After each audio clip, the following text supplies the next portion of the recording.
Republicans this week have been trying to launch several different conspiracy theories to discredit Brett Kavanaugh's accuser, Christine Ford. After their first conspiracy theory about Ford being upset with Kavanaugh's mother turned out to be completely false, they moved on to, well, Ford's brother worked for the law firm that worked for Fusion GPS, which also turned out to not be true. So now, a conservative lawyer by the name of Ed Whelan has come out with the latest conspiracy theory about Christine Ford's accusations against Brett Kavanaugh. And that is that maybe the sexual assault took place, but if it did, it was most likely Kavanaugh's doppelganger. Because as it turns out, there's a guy that went to school with Kavanaugh that happens to have a similar appearance. So, if it did happen, according to Whelan, it was likely this guy.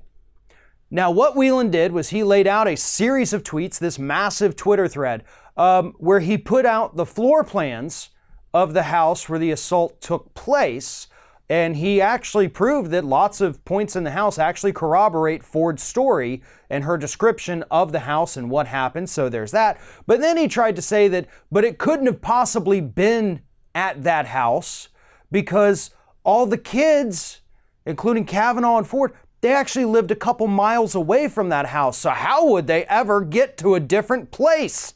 As if automobiles, buses, bikes, whatever, don't exist.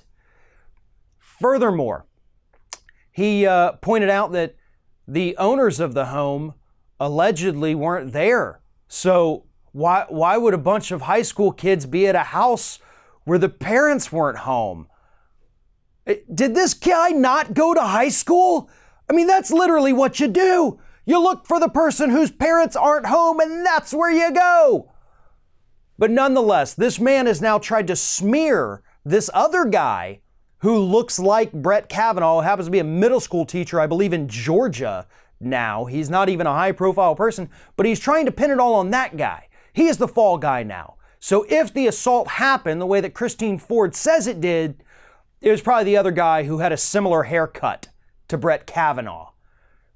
So not only does Ed Whelan now find himself committing libel by putting this online and trying to smear this other guy, he also left the current owners of the home in a predicament because now their floor plans have been released online along with their address, so everybody knows the entire layout of that house.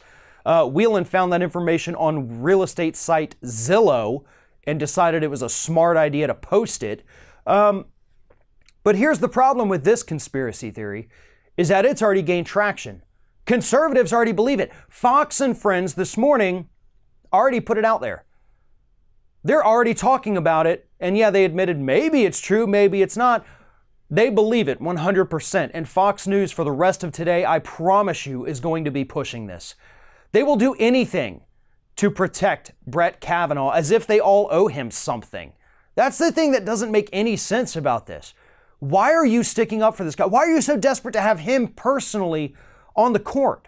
I mean, aren't there 100 other pro-corporate, anti-consumer, anti-Roe v. Wade judges you could just replace him with? Why him? Why are you so hell-bent on making it this guy? Not that I want any of those kinds of people sitting on the Supreme Court for the rest of their lives, but you get the point. Like, there's something really weird about their obsession to confirm Brett Kavanaugh. Even in the light of these new sexual assault allegations, even in light of the 4 times the man's committed perjury by lying under oath to the Senate committee, couldn't you find somebody who doesn't have that kind of history? Oh, well, you're Republicans, so probably not. Nonetheless, the conspiracy theories about Ford are going to get even crazier from this point forward. They have proven that all week long. Trying to tie her to other organizations, trying to say that she's funded by George Soros is another one that came out yesterday. But this one put forward by Ed Whelan and perpetuated by Fox and Friends this morning.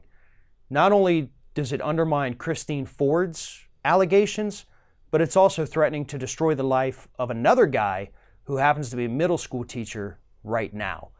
Whelan has done so much damage, and hopefully that teacher down in Georgia sues him for libel, because I think he's got a pretty easy case to prove there.